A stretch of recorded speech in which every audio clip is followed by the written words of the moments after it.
Assalamualaikum warahmatullahi wabarakatuh. Alhamdulillah wassalatu wassalamu ala rasulillah wa ala alihi wa sahbihi wa la hawla wa la quwwata illa billah wa la nabiyya illa ba'dah wa la nabiyya ba'dahu sallallahu alaihi wasallam. Anak-anak sekalian, alhamdulillah kita masuk pada tahun ajaran semester baru. Nah, lumayan sudah libur 10 hari.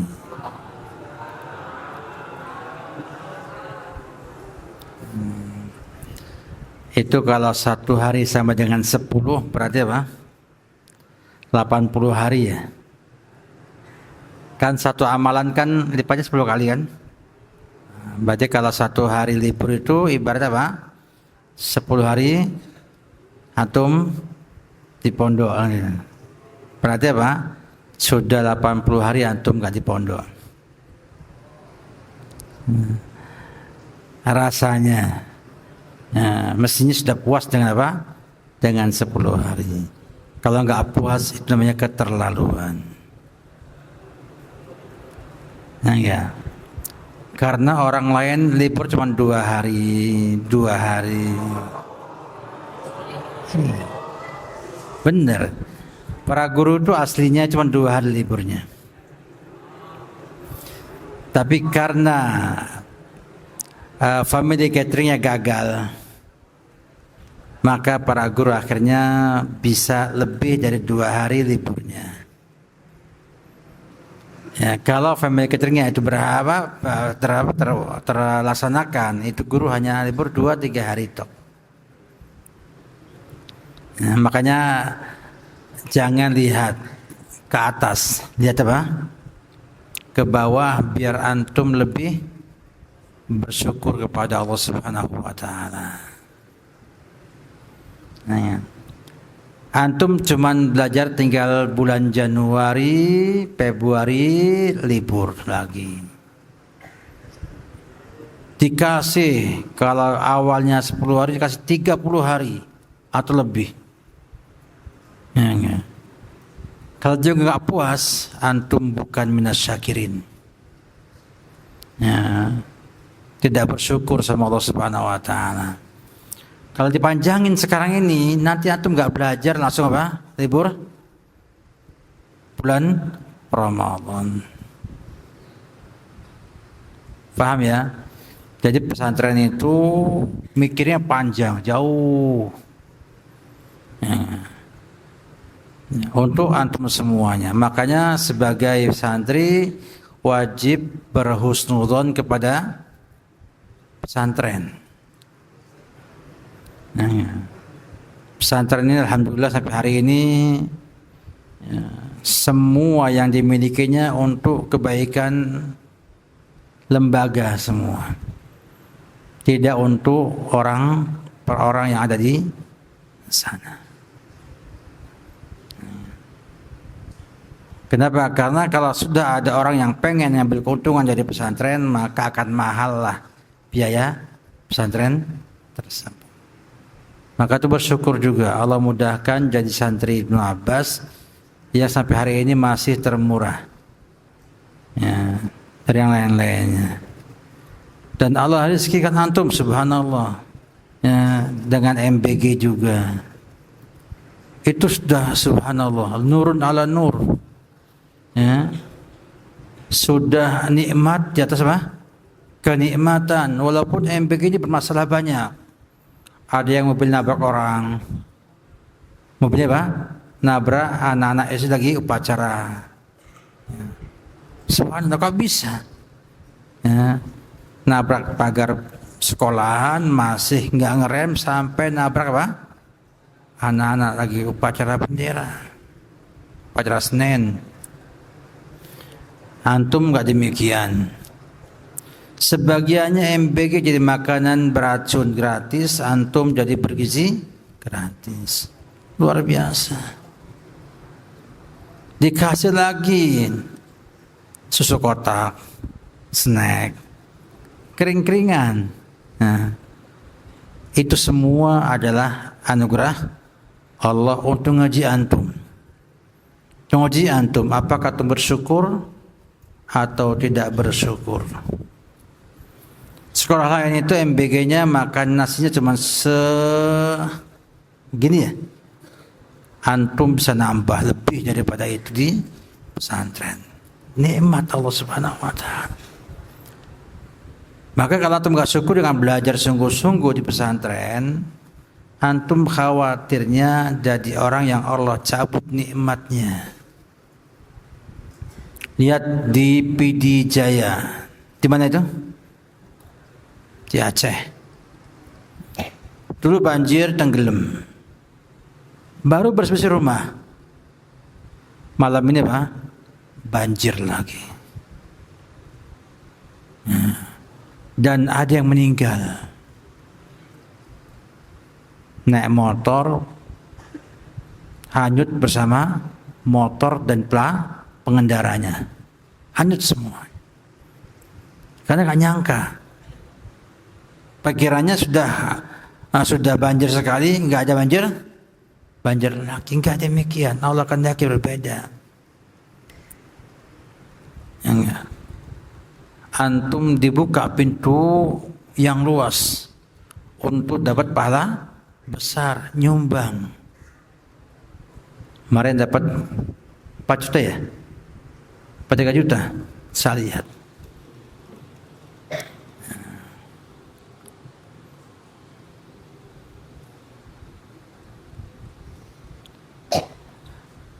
Untuk santri putra 4.451.000 rupiah.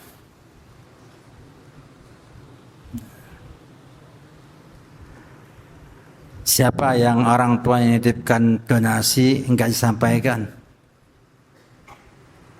Ada enggak?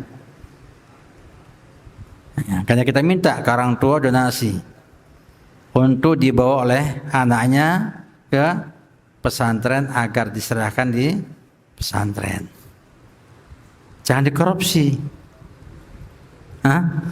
Ngasihnya warna merah, ada 2 tokoh senyum-senyum, ya, dikurangi 1 tokohnya, 1 yang warna biru.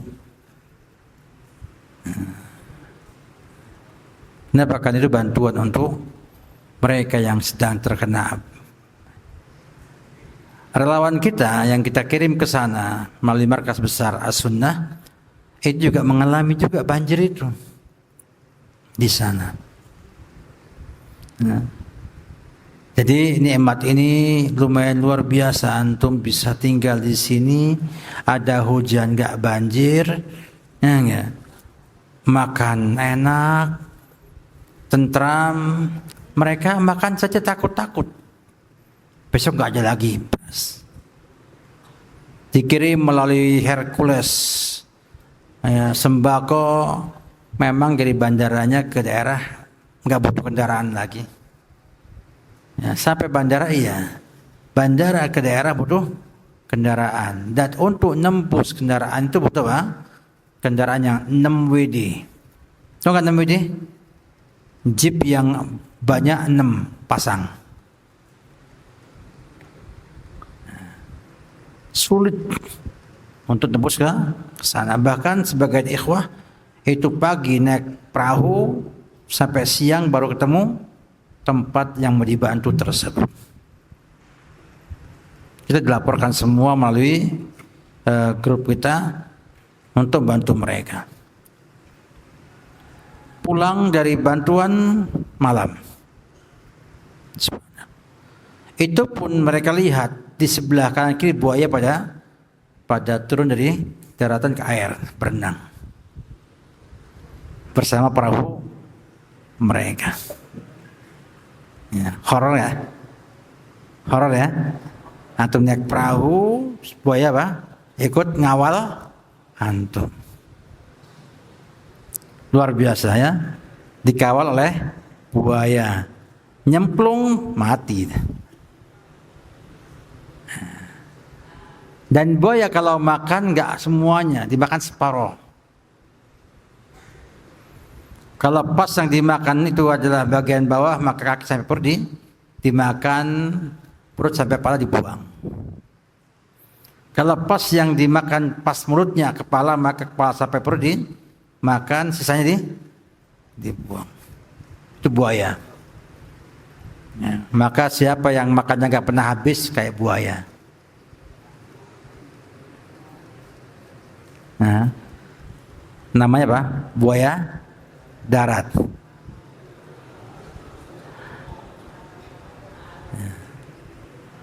Jadi kita harus tahu ya, bahwa Allah itu memberikan kita nikmat yang luar biasa. Kita diminta mensyukurinya. Ya, sangat mudah Allah membuat bencana yang ada di Aceh pindah ke sini. Mudah nggak?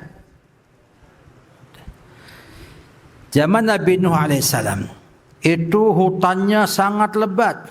Saya nggak? Saya nggak? Nggak ada nebang pohon. Tapi tetap banjirnya apa? Menghancurkan dunia, banjir bandang. Ya. Karena Allah kirim air dari bawah dan dari atas, hujan berhari-hari, bawahnya apa? Munculkan mata airnya, air yang banyak, sehingga bawah air, atas air. Maka apa? Mengambang semuanya menjadi lautan air. Dunia tenggelam di zaman Nabi Nuh alaihi salam. Padahal lautannya masih luas, belum terjamah oleh manusia. Itulah Allah Maha Kuasa. Ya. Jakarta sudah ada pompa di mana-mana, tetap saja banjir. Kenapa? Karena Allah kalau kehendaki memberikan air banyak, maka nggak ada yang bisa menahannya. Ya.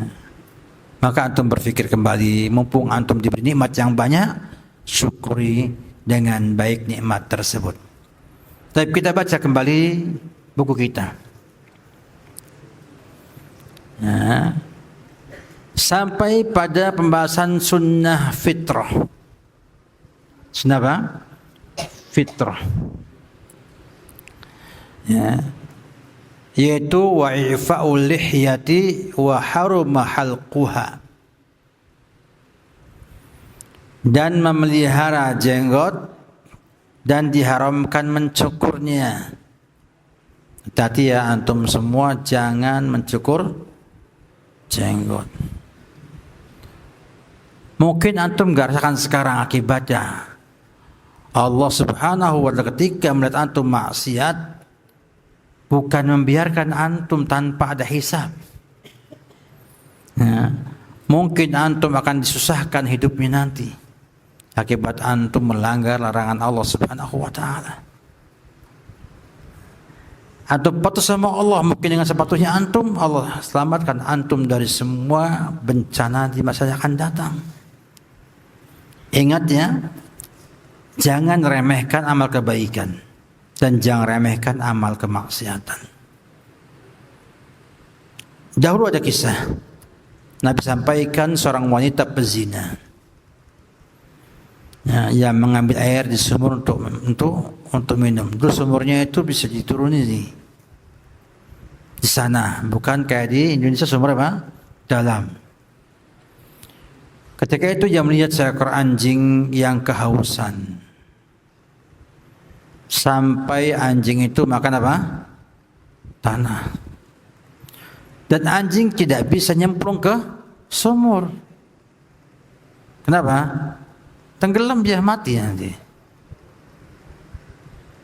Maka orang ini melihat dan akhirnya mengambil khufnya, kaki kulitnya, untuk mengambil air dan diminumkan kepada anjing tersebut.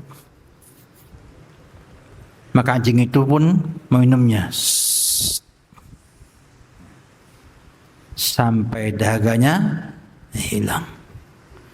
Dan anjing itu mengatakan jazakillahu khairan. Kata rawi, fasyakara laha. Anjing itu mensyukuri wanita tersebut. Lihat anjing aja bisa bersyukur. Anjing apa bisa? Bersyukur. Masa antum nggak bisa bersyukur? Ya. Anjing saja bisa bersyukur hanya dikasih minum air putih. Itu pun mentah. Nah, masa antum dikasih MBG ada dagingnya nggak syukur? Kalah dong dengan anjing.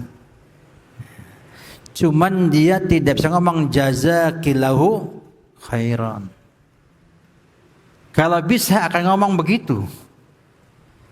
Dia syukuri perempuan tersebut atas usaha memberi minum. Dan Allah masukkan apa? Sang wanita ke dalam surga.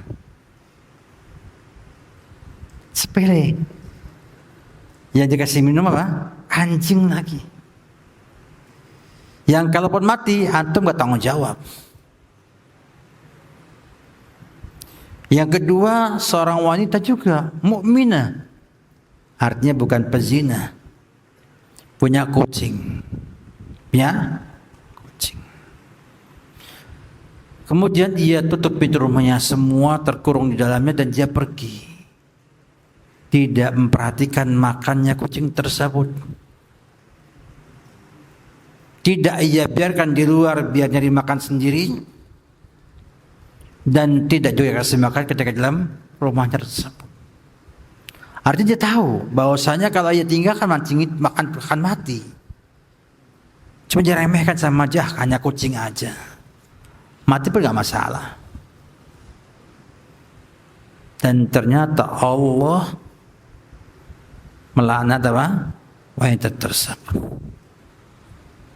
dan masuk ke dalam neraka. Jadi sang wanita itu meremehkan sesuatu yang itu merupakan apa? Perkara yang berdosa bila dilakukan oleh dia. Ya. Bagaimana kalau antum sudah tahu hukumnya, antum melanggar sendiri?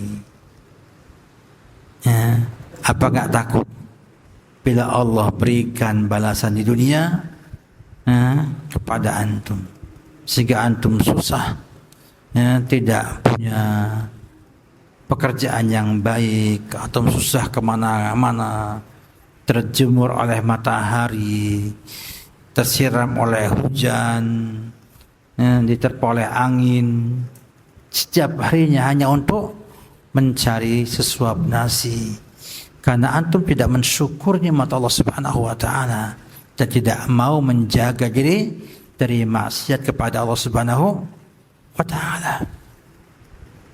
Ya. Kata beliau di sini bahwa mensyukur hukumnya haram.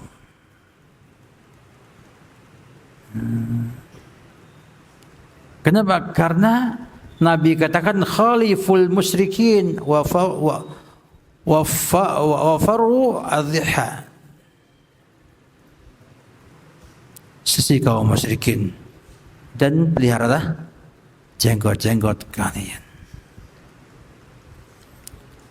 Abayatnu arkhul liha khaliful majus. Darah jenggot dan apa? Sisilah orang-orang yang majusi. Majusi itu mencukur jenggotnya dan memelihara kumisnya. Kumisnya tebal kayak Pak Raden.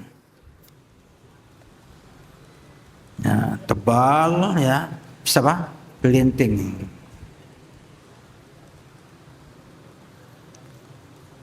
Dan mencukur jenggotnya.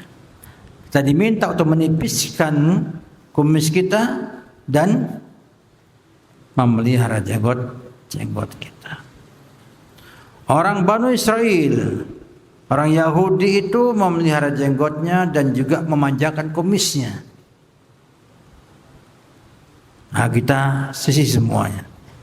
Kumisnya kita cukur, ya, kita pendekkan dan jenggotnya kita pelihara. Kemudian masalah, bagaimana bila jenggotnya sudah lebih daripada 1 genggam? Di sini. Ada khilaf para ulama rahimahullahu taala dalam hal ini. Jumhur ulama, umumnya para ulama mengatakan bahwa haram mencukur jenggot walaupun setelah apa? Qabd. Dengan mereka hampir sepakat ya, bahwasanya yang di bawah qabd begini ya, atau potong di sininya atau sininya itu haram. Khilafnya adalah pada yang di bawah jenggot sini. Ya. Ada yang mengatakan hukumnya haram. Ya. Hukumnya haram. Ini disampaikan sebagai ulama mutakhir dan Syekh Abdul Muhsin Al-Abbad hafizahullah ta'ala. Ada yang mengatakan hukumnya hanya makruh. Ya. Ini banyak dari ulama Hanafiyah, Hambaliyah, juga Syafi'iyah dan Malikiyah. Ada juga yang mengatakan apa? Boleh mengambil yang lebih dari satu genggam ini bawahnya. Boleh hukumnya. Ya. Dan di antara ada yang mengatakan sunnah. Ya. Mencukurnya di bawah qabd ini. Di antaranya adalah Syekh Al-Albani rahimahullah ta'ala dalam fatwa beliau. Namun yang rajih adalah bahwa dipelihara. Dan beliau Imam Al-Karmani mengatakan dibolehkan mengambil yang lebih daripada satu genggam.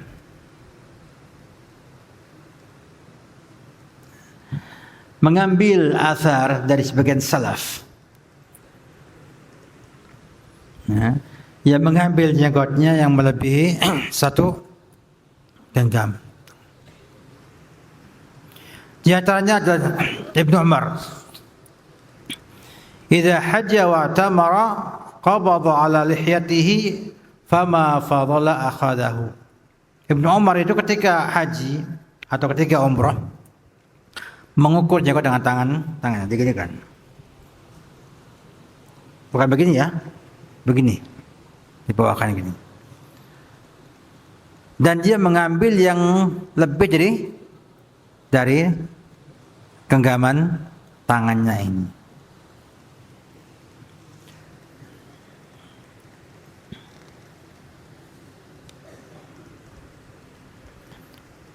Demikian juga Abu Hurairah,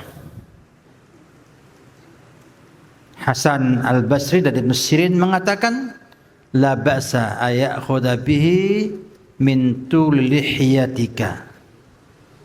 Boleh mengambil jenggot yang panjang lebih apa? Qabd tersebut.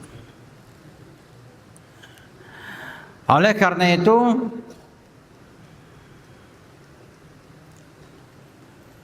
ada riwayat tapi dhaifah dari Imam Tirmidzi bahwa Nabi mengambil jenggotnya. Ini dhaif.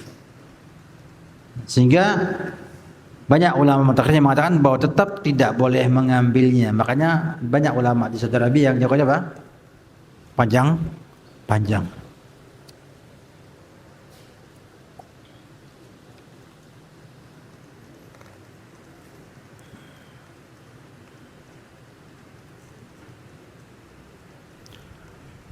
Paham ya?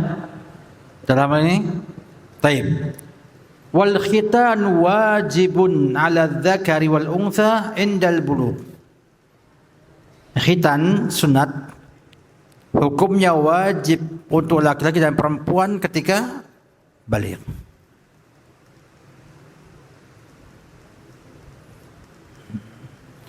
Ini yang masyhur dalam mazhab Syafi'iyah dan Hanabilah.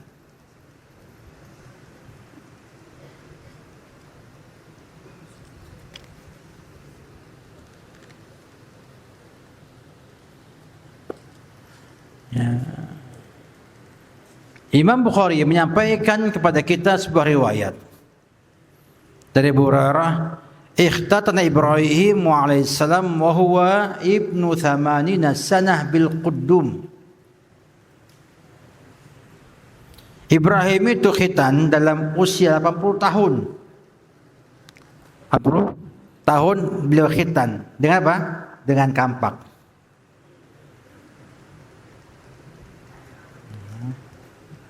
Apa? Dengan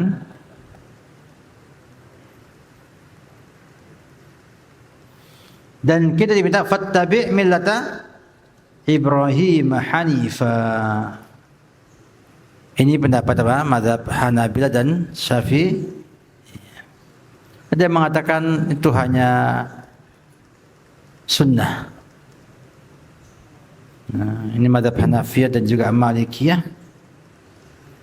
Jadi mengatakan bahwa wajib untuk laki-laki, sunnah untuk perempuan.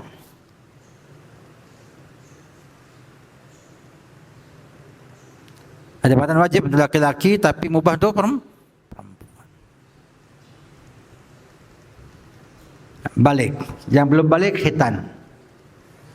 Yang ada belum khitan nanti ada di Jogja khitanan massal gratis.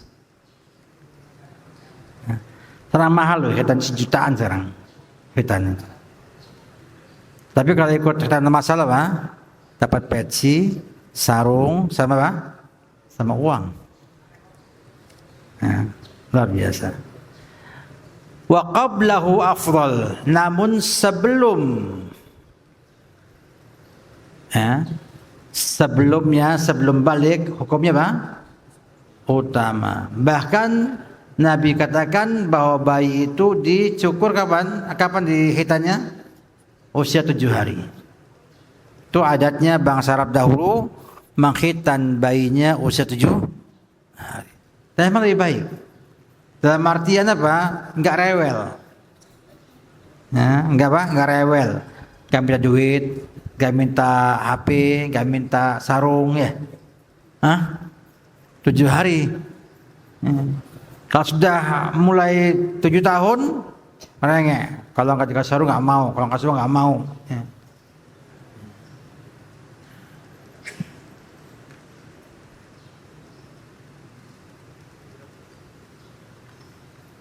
Yang sahih tentu wajib bagi laki-laki dan mustahab bagi perempuan. Bagaimana menghitan perempuan? Sederhana. Nah, diambil kelebihan daripada jengger ayam yang ada di bagian tersebut. Saya jelaskan, susah jelaskan sama antum karena antum belum belajar anatomi tubuh manusia. Anda pernah belajar nggak? Anatomi tubuh? Belum. Nah, susah lah. Nah, pada perlu untuk menjelaskan bagaimana khitan. Ya. Kalau khitan laki-laki mudah nggak? Mudah ya. Tinggal tarik, ambil golok, sembelih, selesai. Gampang kan? Tinggal tarik aja. Selesai. Zaman dulu, sekarang udah pakai laser. Ada yang pakai cincin, ya. Ada yang pakai cincin itu sekali dihitan langsung bisa apa? Pakai celana. Ada sekarang, harganya tapi ya lumayan. Ya. Nyaman ya bodoh apa? Bodoh biaya besar. Ada uang itu katanya nggak bisa bohong ya. Ya karena uang tidak punya mulut sehingga apa? Tidak bisa berbohong. Nah, demikian intinya bahwasanya kata beliau rahimahullah taala bahwa orang khitan itu hukumnya wajib bagi laki dan wanita. Dan di antara faedahnya khitan ini sampai pertama bersih. Laki-laki juga bersih. Ya. Untuk perempuan itu bisa menstabilkan syahwatnya.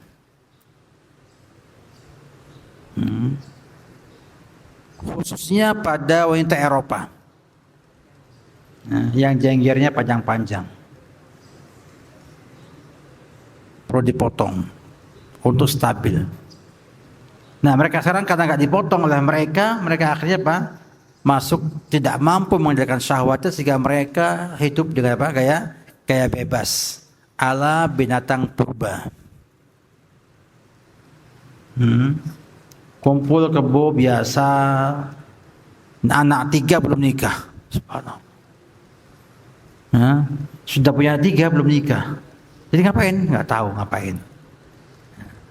Karena mereka juga tidak mampu megang syahwatnya. Maka Islam itu agama yang bersih. Ya, bahkan yang ngajari Arafah cebok adalah kaum muslimun. Dulu Arafah itu jorok-jorok. Nah, tidak tahu mandi. Nah, maka di Paris terkenal dengan minyak wanginya karena nggak mandi, mereka pakai minyak wangi. Nah, Islam yang ngajar kita mandi minimal sepekan sekali, itu minimal pada hari Jumat. Nah, dan dianjurkan boleh sampai 5 kali sehari. Kalau mau salat mandi, masya Allah, bersih nanti badan itu. Ya, kalau nggak masuk angin kebanyakan mandi. Ya, demikian dulu pada hari ini. Ya, semoga bermanfaat. Kita jumpa pada pekan pertama ini. Semoga terus kita istiqomah untuk ingat syukuri yang sudah ada ini.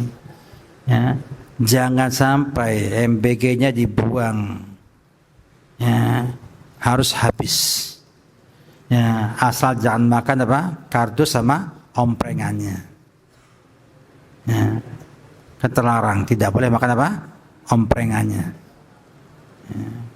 Dan jangan antum celah, terima yang ada.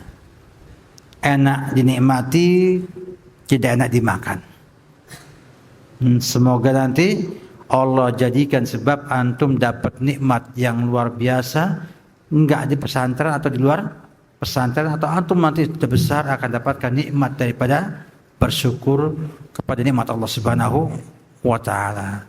Demikian dulu. Salam Muhammad wa ala alihi wa sahbihi wasallam. Assalamualaikum warahmatullahi wabarakatuh.